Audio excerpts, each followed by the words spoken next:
জুলাই ২০২৪ বাংলাদেশ কেঁপে উঠেছিল এক অভ্যুত্থানের ঝড়ো হাওয়ায়। রাজপথ শূন্য, প্রশাসন স্তব্ধ, বিভ্রান্ত মানুষ।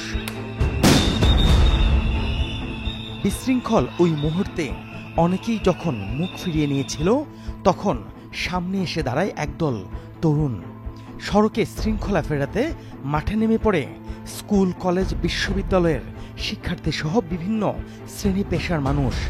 সবাইকে বলতে চেষ্টা করতেছে সবাই যেন আইনটা মেনে চলে। তাদের বলা হয় আশার আলো। অসংগঠিত হলেও এটি ছিল একটি মহৎ উদ্যোগ। যখনই ট্যাক্স সিস্টেমটা আনুষ্ঠানিকভাবে যাত্রা শুরু করে, তখনই ওদের খোলস পাল্টানো শুরু করে। যেটা শুরু হয়েছিল দেশপ্রেম দিয়ে, সেখানেই কি ঢুকে পড়েছে লোভ, দুর্নীতি আর ক্ষমতার খেলা? এ নিয়েই আমাদের এবারের অনুসন্ধান।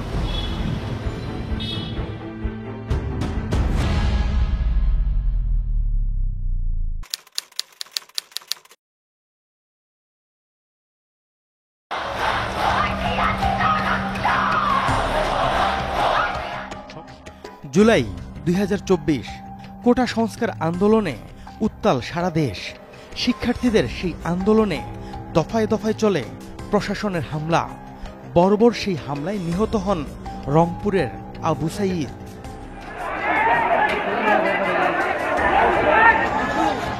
বিগত সরকারের স্বৈরাচারী আচরণে ক্ষুব্ধ হন সাধারণ মানুষও। বিক্ষোভ রূপ নেয় ছাত্র জনতার একদফা আন্দোলনে। ৫ আগস্ট শেখ হাসিনার পলায়নের মধ্য দিয়ে পতন হয় আওয়ামী লীগ সরকারের।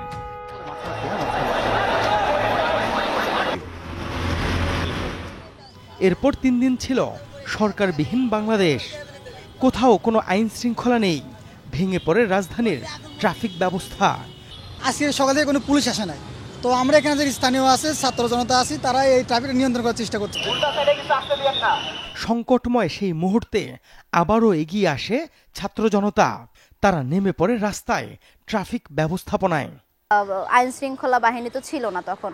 ট্রাফিক সিস্টেমটাতে আমরা রাস্তায় কাজ করি, ট্রাফিকের কাজগুলো করি।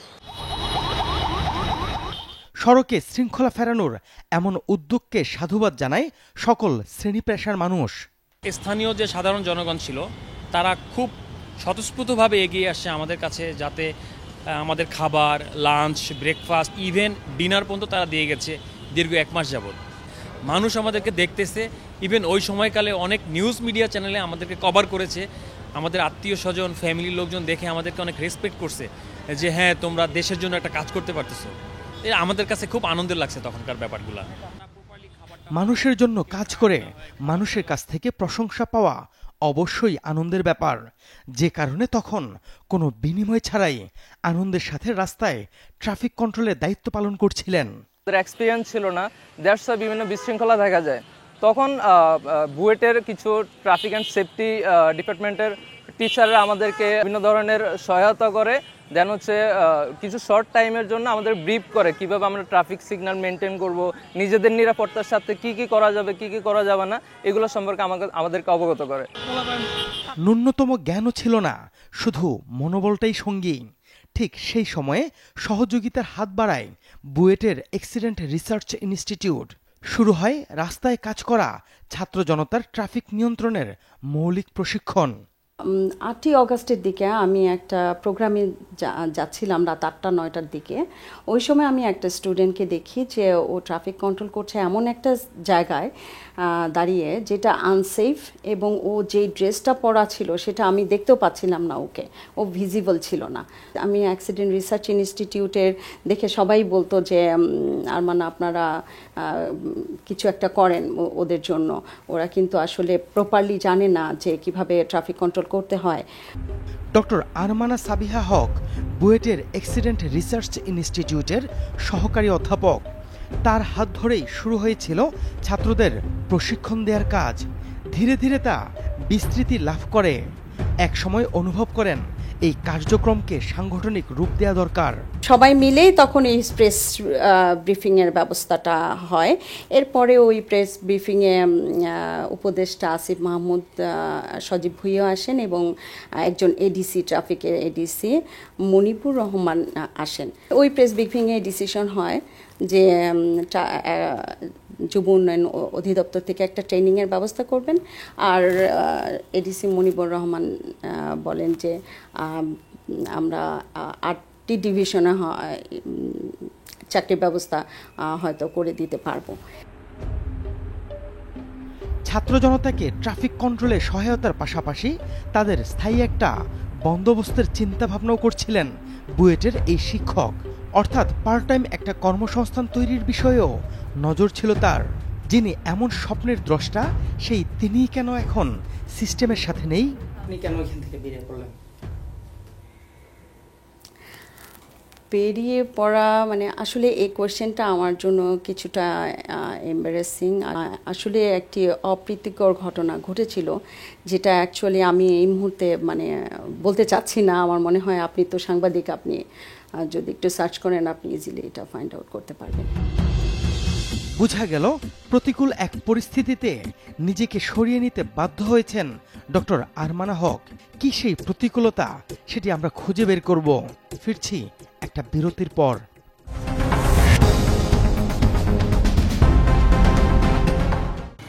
ছাত্র জনতার ট্রাফিক ব্যবস্থাপনা কার্যক্রম একটা সময় পর সাংগঠনিক রূপ ধারণ করে। বুয়েটের ডক্টর আরমানা হকের আয়োজন করা সেই সংবাদ সম্মেলনের পর গঠন করা হয় ট্রাফিক অ্যাসিস্ট্যান্ট গ্রুপ, ট্যাগ, আর তাদের পুরো খরচের দায়িত্ব নেয় ঢাকা মেট্রোপলিটন পুলিশ।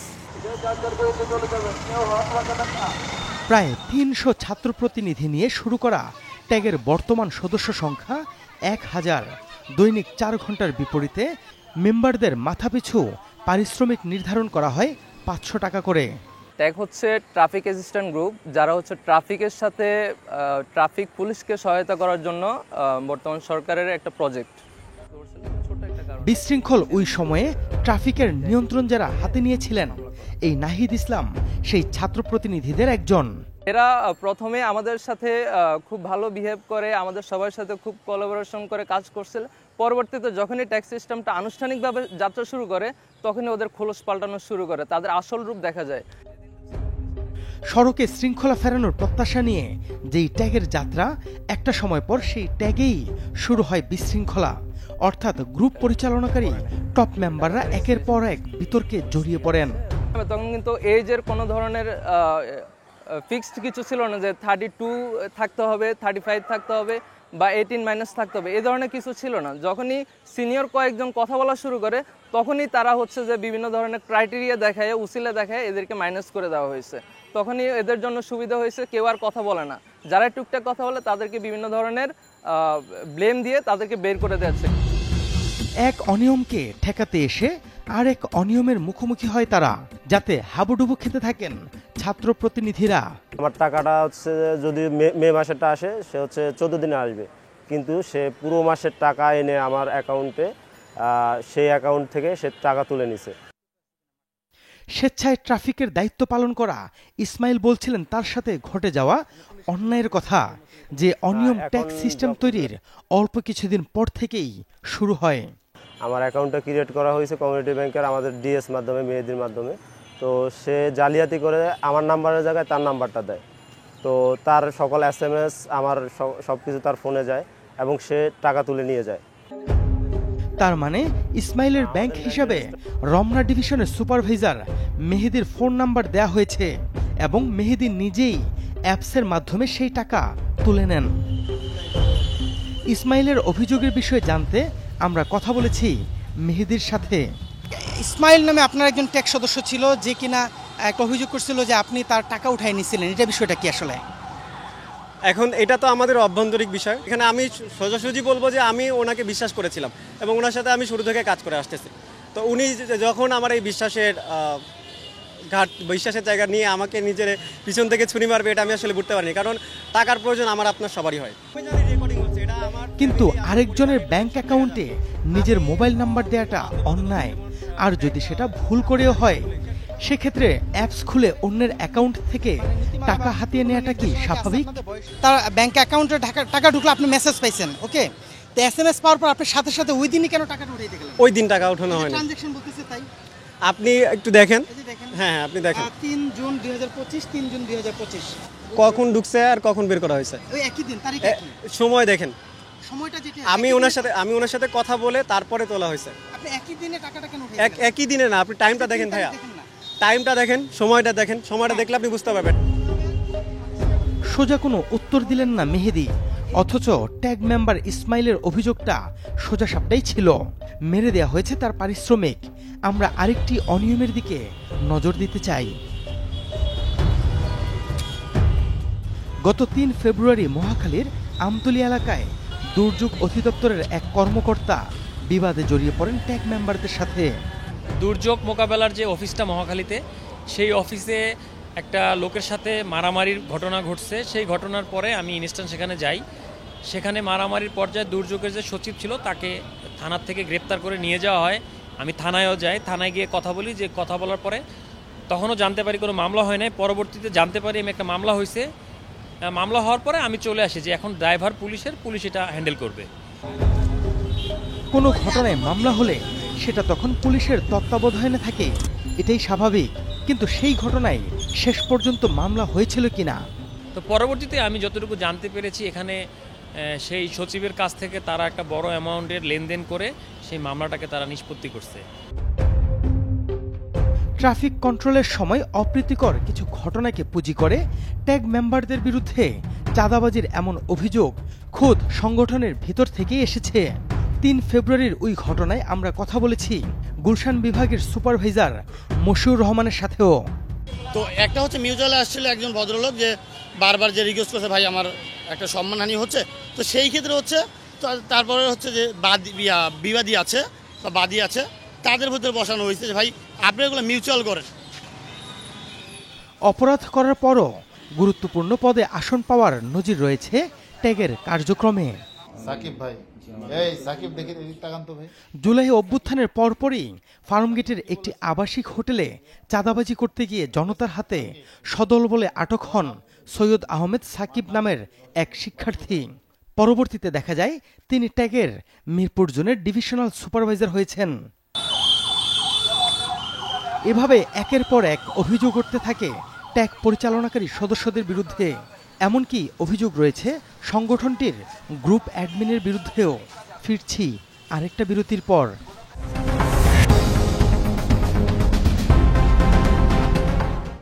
প্রতিষ্ঠা লগ্ন থেকে নিয়ম নীতি ছাড়াই চলছে ট্রাফিক অ্যাসিস্ট্যান্ট গ্রুপ ট্যাগ, কারণ তাদের লিখিত কোনো গঠনতন্ত্র বা নীতিমালা নেই। সেই সুযোগকে কাজে লাগাচ্ছে সংগঠনটির নীতি নির্ধারকরা। বিশেষ করে সেন্ট্রাল ট্যাগ অ্যাডমিন দায়ান নাফিসের দিকে অভিযোগের তীর। নীতিমালা না থাকায় নিত্য নতুন নিয়মের বেড়াজালে পড়তে থাকেন ট্যাগ সদস্যরা। বিভিন্ন ফান্ড গঠন করে চাঁদা আদায়, অর্থ লোপাট, বিরুদ্ধ মতের সদস্যদের সরিয়ে দেয়া সহ নানা অভিযোগ স্বঘোষিত অ্যাডমিন দায়ান নাফিজের বিরুদ্ধে। আমরা বেশ কয়েকবার তাকে প্রশ্ন করেছিলাম, বিভিন্নভাবে আমরা মেসেজ করেছিলাম যে আমরা যে কমন ফান্ডের টাকা দিচ্ছি এটার আমরা একটা হিসাব চাই, কিন্তু এখনও সে কোনো হিসাব দেয়নি। এবং সে আরও কিছু চাঁদা আমাদেরকে দাবি করে। সে হচ্ছে ডিভিশনাল চার্জ 50 টাকা এবং বিসিটিএন নামে একটি সে সংগঠন তৈরি করে, যেখানে সে 50 টাকা করে দাবি করে। জুলাই যোদ্ধা আসাদুজ্জামান নূর বাপ্পি পুলিশের গুলিতে আহত হয়েছিলেন 24-এর আন্দোলনে। বলছিলেন ট্যাগের সদস্যদের কাছ থেকে চাঁদা নেয়ার বিষয়ে। যদি কেউ এই টাকাগুলো দিতে রাজি না হয়, তাকে ডিরেক্ট বলা হয় যে আপনাকে রোস্টার থেকে নাম বাতিল করা হবে এবং আপনাকে ট্যাগ থেকে বের করে দেওয়ার একটা হুমকি দেয়। চাঁদাবাজির প্রতিবাদ করতে গিয়ে বেশ কয়েকজন সদস্য পদ হারিয়েছেন। বিভিন্ন কায়দায় সরিয়ে দেওয়া হয়েছে সিনিয়র মেম্বারদের।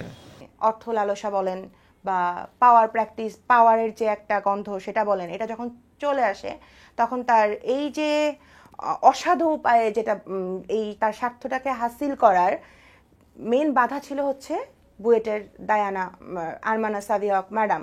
তো তাকে বাইপাস করার জন্য আমাদেরকে ম্যানুপুলেট করে তার বিরুদ্ধে মিথ্যা অনেক কিছু অভিযোগ মানে দাঁড় করিয়ে আমাদেরকে দিয়ে তাকে বাইপাস করাইছে। মাহিরা আফরোজ ট্যাক্স সিস্টেম প্রতিষ্ঠাকালীন অন্যতম সদস্য জানাচ্ছিলেন বুয়েটের সেই ডক্টর আরমানা হককে কেন এবং কিভাবে সিস্টেম থেকে সরে যেতে বাধ্য করা হয়েছিল। এরপরে সে নতুনভাবে দেখছে যে আমরা পুরাতন, তার আমাদের ট্রাফিকের টোটালটা আমরা জানি, যেহেতু আমরা এটা জানি আমাদেরকে বাইপাস করার জন্য আরেকটা টিম দিয়ে ইমি সহকারে আমাদেরকে হেনস্থা করে আউট মানে বাইপাস করে দিয়েছে। তাদের ভুল ভাঙে যখন একই কায়দায় তাদেরকেও সরিয়ে দেয়া হয়। ডক্টর আরমানা কতটা হয়রানির শিকার হয়েছিলেন সেই বিষয়ে জানা গেল তার বিরুদ্ধে অভিযোগকারী আরেক শিক্ষার্থীর কাছ থেকে। আমাদের ডিভিশন হচ্ছে 8টা, 8টা ডিভিশন থেকে ম্যাডামের নামে জিডি করা হয় 11টা। এই 11টা জিডি করা হয় দায়ানের প্ররোচনায়। আমরা জিডিটা করি, আমরা ভালো মন্দ কিছু বিচার না করে ম্যাডামের নামে আমাদেরকে জিডি করতে বলা হয়, আমরা জিডিটা করে দিই। কিন্তু পরবর্তীতে যখন আমরা জানলাম যে আসলে আমরা জিডিটা কোন কারণে করলাম বা জিডিটা করা আদৌ ঠিক হয়েছে কিনা, আমরা কিন্তু পরবর্তীতে জিডিটা উইথড্র করি। কি কারণে জিডি করা হয়েছিল সেই প্রশ্নের উত্তরও দিলেন এই শিক্ষার্থী। ম্যাডাম এখানে আমাদের নামটা আরবি ইসমাতে ইনক্লুড করে সেটা আরবি ইসমার পক্ষ থেকে যুব উন্নয়নে পাঠায়। Reform Bangladesh intelligence and safe mobility for all, সংক্ষেপে আরবি ইসমা, জুলাই পরবর্তী ট্রাফিক নিয়ন্ত্রণে কাজ করা শিক্ষার্থীদের নিয়ে এই সংগঠন তৈরির উদ্যোগ নিয়েছিলেন ডক্টর আরমানা। প্রশিক্ষণের স্বার্থে তাদের নাম নাম্বার সহ একটি তালিকা দিয়েছিলেন যুব উন্নয়ন অধিদপ্তরে। কিন্তু কি এমন নিরাপত্তা ঝুঁকি তৈরি হলো তাতে? এইটাকেই দায়ান গুটি হিসেবে আমাদেরকে বোঝায় যে আপনার নাম এখানে ব্যবহার করেছে, যে কোনো খারাপ কাজে ব্যবহার করতে পারে, আপনার তথ্য ব্যবহার করতে পারে। তখন বিষয়টা আমাদের কাছেও খারাপ লাগে, আমরা ম্যাডামের সাথে কথা না বলেই ওই বিষয়টা নিয়ে জিডি করে ফেলি। তার মানে ঠুনকো একটা বিষয়কে কাজে লাগিয়ে বিব্রতকর পরিস্থিতিতে ফেলা হয়েছিল ডক্টর আরমানাকে। মজার ব্যাপার হলো পরে সেই একই অধিদপ্তর থেকে তাদের প্রশিক্ষণ নিতে হয়েছে। দায়ান নাফিস প্রধান বুয়েটের মেকানিক্যাল ইঞ্জিনিয়ারিং বিভাগের 15 ব্যাচের শিক্ষার্থী ছিলেন। ট্রাফিকের কাজে সড়কে নামা শিক্ষার্থী জনতাকে শুরু থেকে সংগঠিত করার কাজ করছিলেন। ট্যাগ প্রতিষ্ঠার সময় হয়ে ওঠেন গুরুত্বপূর্ণ এক চরিত্র। অটো চয়েস হিসেবে ট্যাগ পরিচালনার দায়িত্ব চলে আসে দায়ান নাফিসের হাতে। প্রাতিষ্ঠানিক কোনো পদ না থাকলেও নিজের পরিচয় দেন গ্রুপ অ্যাডমিন হিসেবে, বসেন ডিএমপি হেডকোয়ার্টার্সে। টিম সার্চলাইটের এবারের যাত্রা ঢাকা মেট্রোপলিটন পুলিশের প্রধান কার্যালয়ে। সংগঠনে যারা সদস্য আছে তারা মোটামুটি যারা নির্বাহী সদস্য ভাইয়া, তারা সংগঠনটাকে যেন দাঁড় করানো যায়, এজন্য তারা মাসিক একটা চাঁদা বলেন বা অনুদান বলেন তারা সেটা দেয়। যেখানে লিখিত নীতিমালাই নেই সেখানে ফান্ড গঠনের প্রশ্নই আসে না। খোদ সংগঠন থেকেই তার বিরুদ্ধে ওঠা অভিযোগের বিষয়ে জিজ্ঞেস করি এবার।